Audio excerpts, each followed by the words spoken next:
Welcome back, my honeys. It's Mama Bree, and I have a special guest. What's up, everybody? It's No Chef DJ. That's my DJ, y'all. Or just DJ. Anyway, you're my DJ. Oh, you're a DJ? Yeah. Okay. Okay. Oh, you are. I'm the first one that, yeah. All right, you guys. So we are back with part 3. Excuse me. We're back with part 3. But before we get into this video, like, subscribe, comment, and hit that bell to be notified, and give this video not 1 but 2 thumbs up, you guys. Tonight we're going to talk about my caretaker. DJ was one of my caretakers, one of my drivers, the person that stayed in the hospital with me. So I'm going to start this video by telling you the day that I got the call. So I received the call on September 27th, 2019 at 5:30 a.m. I had until 5 o'clock that day to get to the hospital, CMC in Charlotte, North Carolina.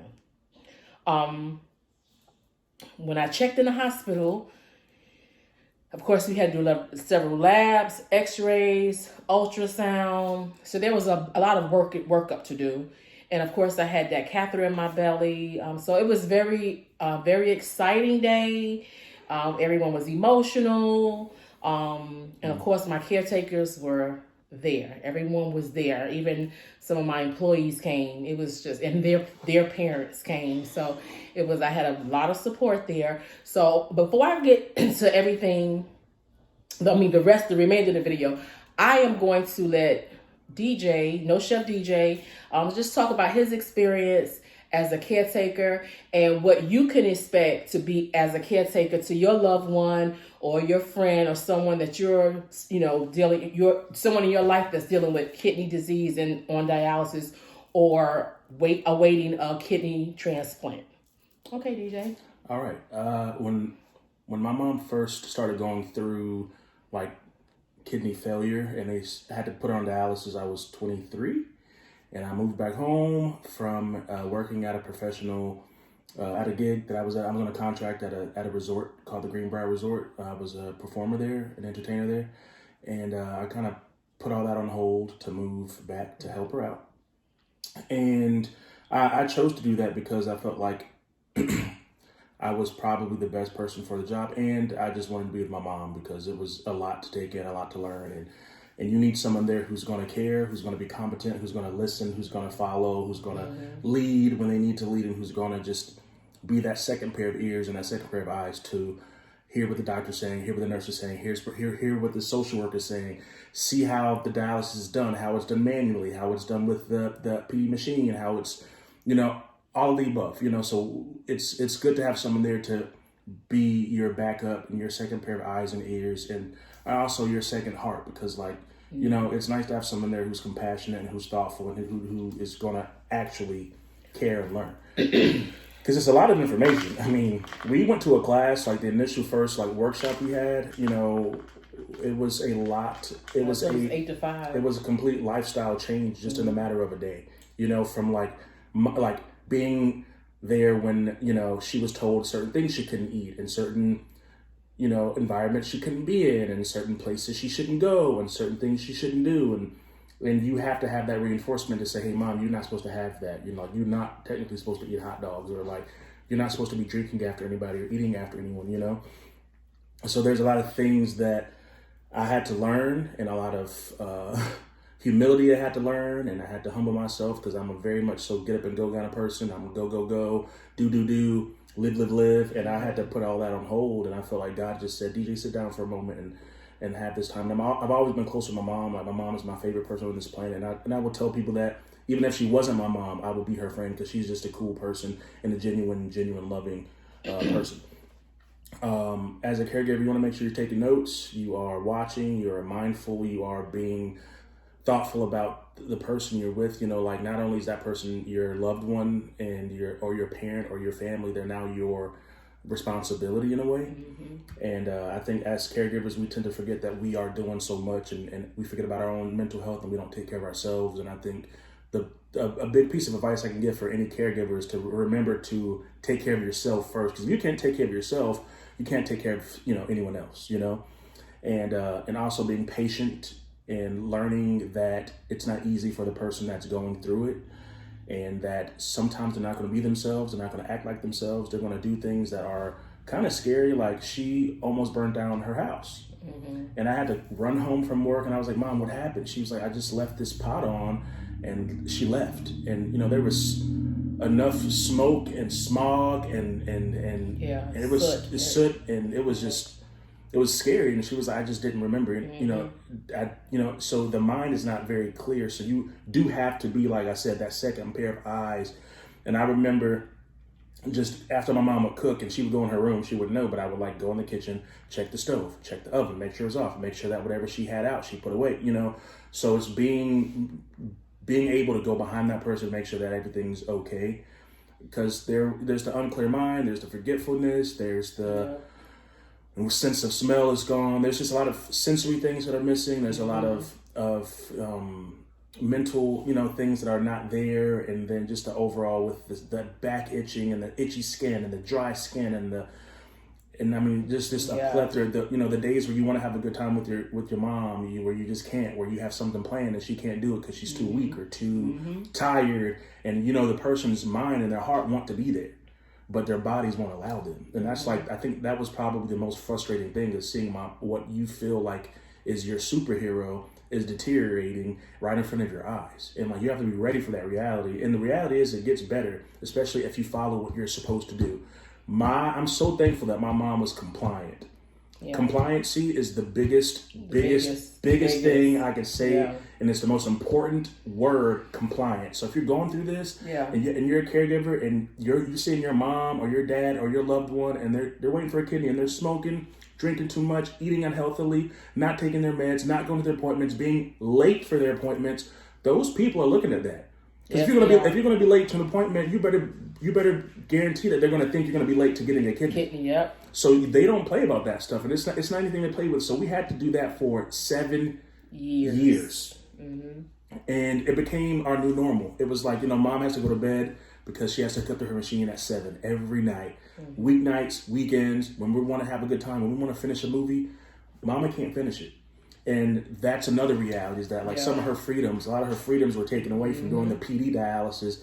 Just as anyone who's doing the hemodialysis, you have to take a chunk of your day to go sit in a chair. Yep. And you would hope that you would have some support to be there with you. You know how many times we've gone to the dialysis clinic? Yeah. And people have no one there with them. And no ride. Older people. I'm no ride. Where's your daughter? Where's your son? Where's your grandkids? Where's your sister, brother, mama? Where's your whoever? So even if you know not related to someone, if you have the time that you can help someone that's on dialysis that don't have loved ones, give them a ride, go back and pick them up, make sure they have blankets because the facilities are so cold. Yeah. Make sure they have a snack, make sure they have something to drink, and always look out for somebody, because there were so many elderly people that, I would advocate for them, because I would hear some of the nurses, and I'm not sure why some of the dialysis nurses are they just so ill all the time. I'm not sure about that, but that's going to be another topic. Yeah. But you have to have more compassion, because these people, I was on PD dialysis, it was bad, but it's not as bad as being on hemo. And I've experienced hemo. I had 3 treatments of hemo after my transplant. And I'm telling you, I don't know, those people, it's just sad. But I've had to literally help an older lady that could not comprehend what this nurse was telling her, this tech was telling her. And I just grabbed the paper and I said, I'll show her. And I told her, I said, you don't have to be rude to her. Or, she was like, do you understand? And the lady was like, no, I really don't. And she was an elderly lady. And, my heart, I have compassion for people, especially mothers, because I'm motherless. And I love me some mommies, It could be male or female. Elderly people, even if they're not elderly, if they don't understand, because not everybody know how to read. And not everybody can comprehend. So if you can be that person to help them and advocate for them, and I'm not talking about to put nobody down because like we all got some shortcomings, but just help them because I'm going through dialysis, and like I told you on my first video, my first video, kidney disease is forever. The only thing that transplants do is give you a better quality of life where you won't have to go on dialysis. But kidney disease is forever, and it does impact your memory.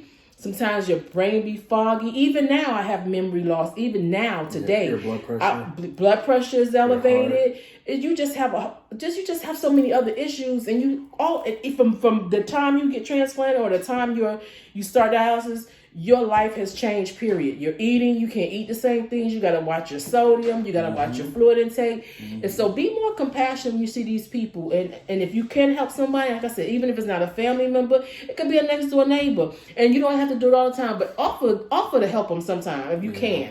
I feel like oftentimes we forget the idea of it takes a village. I think we forgot about the village. Yeah. And it's kind of sad because I see people just walk past people who are whatever, I've literally been around an old man whose pants fell down, and he couldn't lift them up for him, and I lifted up his pants for him. But it's like, it's nothing to say ill and run away. You have to think beyond your own selfishness, your own self. Yeah. And the man just needed help putting his pants on, and I just lifted him up for him, and he went about his way.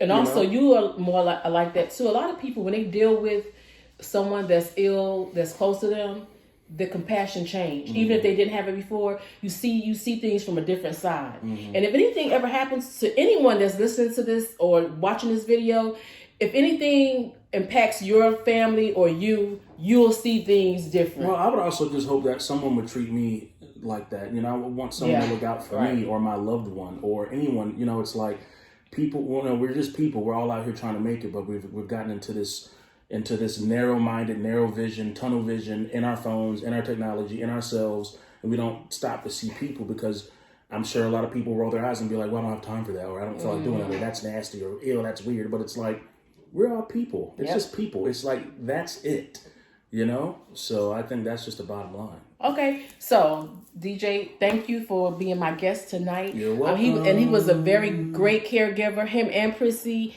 and Charles and Rayshawn, they were great caregivers. We all helped. They all. Oh, and another thing about the PD dialysis is the boxes and the bags you need to actually do the dialysis itself. Those boxes are heavy. Yeah. Like so heavy. So like I don't know how people are doing that on their own. Right. You're just no way. There's no bags way. Are heavy. I can't imagine a frail woman or man or anybody. Heck, I couldn't lift. I had a hard time lifting them. So they made sure my machine was set up every night. Like I said, I had a wonderful support system. Went trading for the world. So if you're, like I said, if you have a loved one that you are their support system, just give them 100 because it really helps. And if they do forget stuff or things like DJ said, I almost burnt the house down, which is true. Sometimes loving DJ, sometimes I get a little annoyed, like mama, but they have to remember that it's not me because I definitely don't want to be forgetful, but it is a part of me living with this disease. I make the best of it. I try to still laugh, enjoy my life. And I wanted to share this journey with you all. I'm going to be posting some pictures so you can see some of the things that I went through in the hospital, or while I was in the hospital, my IV treatment, my ultrasounds. Like I said, again, I'm going to be very transparent. So if you all like this video, comment. If you have questions for this on the support side, what the caregivers do, how they interact with their loved one or the person that they're caring for, drop the comment, ask the question in the comments below. And DJ will respond. Yeah. Also, we're going to put Mama Bree's email address in the descriptions of all her videos. It's kidneyforsabrina@gmail.com. It's pretty easy to remember. But if y'all have any questions or concerns or have any loved ones or friends that are going through anything like this, we will gladly answer questions or... Even if they needed someone to talk to, support in general, just support, a prayer partner, an encouraging word. That's right. Or just some insight on anything. Just let us know. Email us. And we're glad to be there because we wouldn't have gotten here if other people didn't support, pray, and love on us. So we're here for you. And we have to give right back, pour right back into sure. other people. And that's what we're here about. This is what we're here to do. I'm here to do. I love you all. Be safe out there. Wear y'all masks. And I will see y'all on the next video. It'll be part 4. Bye-bye. Bye, y'all. Let me show y'all my shirt first. It says, I've got a good heart, but this mouth. And it's true.